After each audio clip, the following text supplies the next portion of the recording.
шахтера, типа в таких шапках с фонарем. Я думала, будут одноглазые собаки.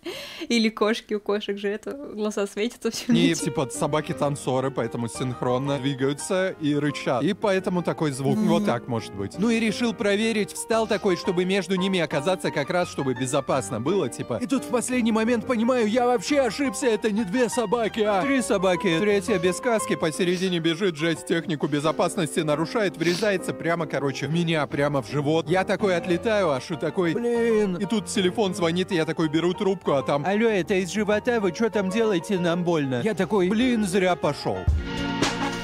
Вот вы такого ожидали, я такого не ожидала. Но это же видосы Мартелиады. Я просто обожаю видосы вот этими вот нестандартно оконченными концовками, где ты просто понятия не имеешь, что будет дальше, что сейчас вот ты вообще понял что-то или нет. И, короче, да, лайк, это просто лайк.